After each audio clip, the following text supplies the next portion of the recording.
بسم اللہ الرحمن الرحیم۔ لاکھوں کروڑوں درود ہوں خاتم الانبیاء محمد مصطفیٰ صلی اللہ تعالیٰ علیہ وآلہ وسلم پر اور آپ کی آل اور اصحاب پر۔ ڈیئر اسٹوڈنٹس، آن لائن تفہیم دین کورسز کے ساتھ آپ کی خدمت میں حاضر ہوں ڈاکٹر سید تصدق حسین۔ اس کورس میں ہم اصول حدیث کے بارے میں پڑھیں گے، اور جس کتاب کا اس کورس میں انتخاب کیا گیا ہے اس کا نام ہے تیسیر مصطلح الحدیث، جس کو ڈاکٹر محمود طحان جو کہ کویت یونیورسٹی کے سینئر استاذ الحدیث ہیں انہوں نے لکھا ہے۔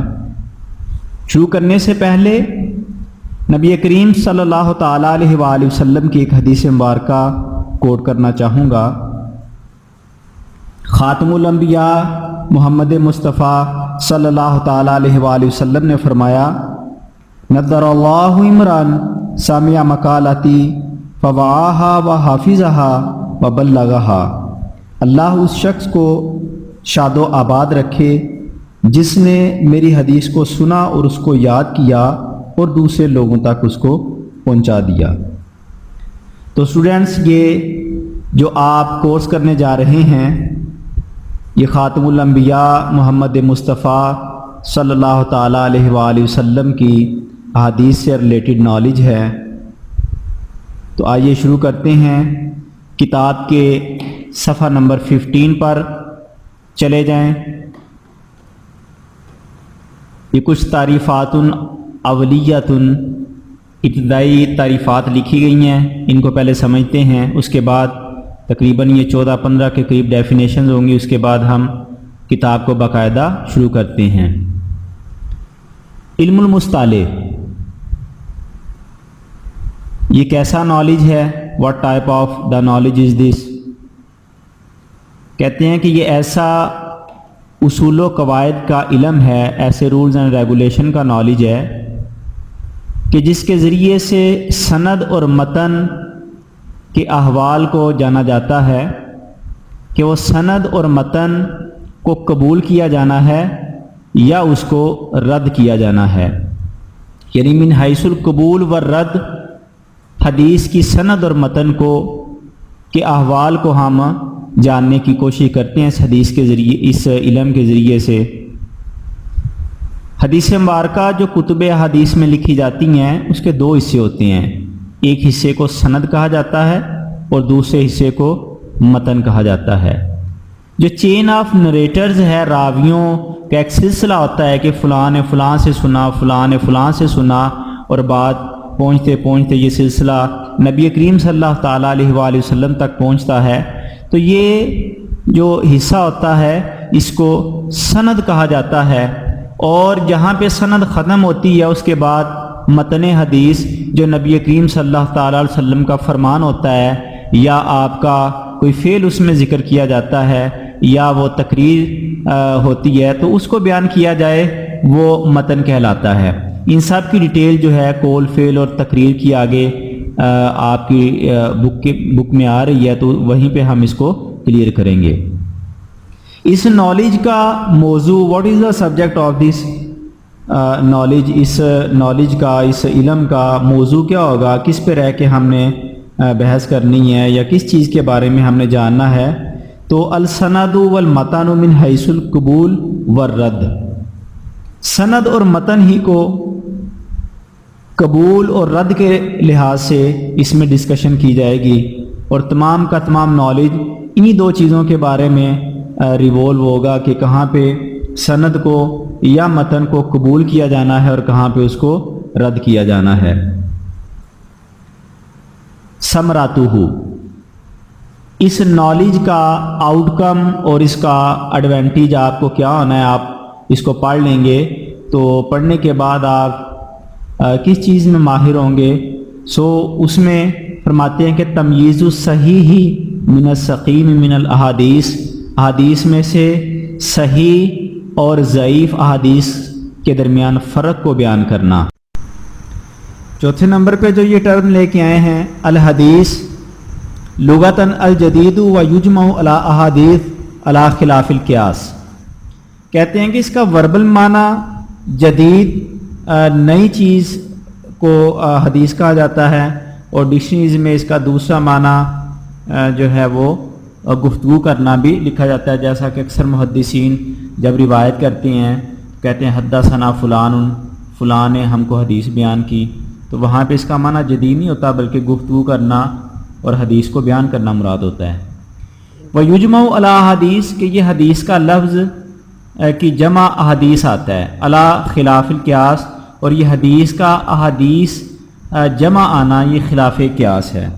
خلاف قیاس کہنے کی وجہ یہ ہے کہ عربی زبان میں فعیل کا جو لفظ ہے اس کی مختلف جمع آتی ہیں، جیسا کہ رحیم سے رحما، اسی طرح غنی ان سے اغنیا، صدیق ان سے اصدقاء، سبیل ان سے سبل، تو یہ اور بھی اس کے علاوہ اس کی کافی زیادہ جمع آتی ہیں، لیکن حدیث فعیل کا لفظ جو ہے افاعیل کی جمع اس کی نہیں آتی، تو لہٰذا یہ جو دیگر فعیل کے لفظ ہیں اس کی جمع کہ یہ برعکس ہے، لہٰذا یہاں پہ انہوں نے کہا کہ یہ حدیث کی جمع احادیث آنا یہ صرفی لحاظ سے، علم صرف کے لحاظ سے خلاف قیاس ہے۔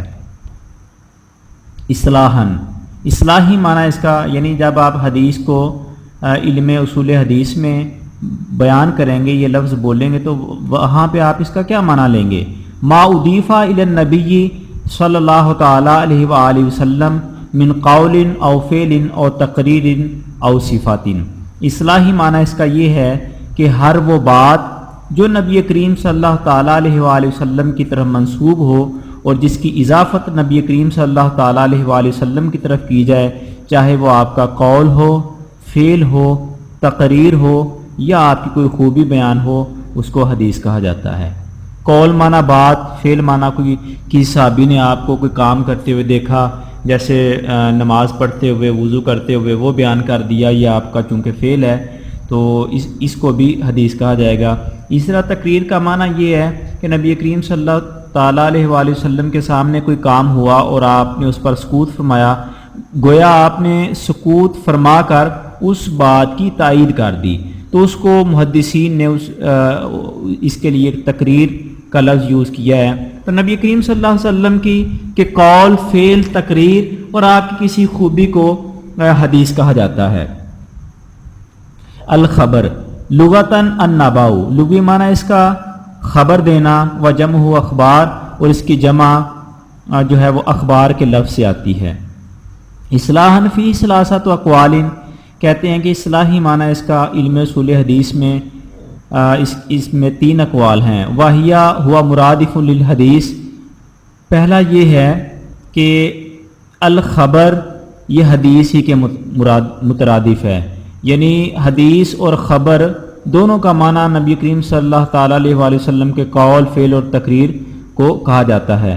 ای انما ناہما واحد، یعنی ان دونوں کا معنی ایک ہی ہے، اصلاحاً اصلاحی لحاظ سے۔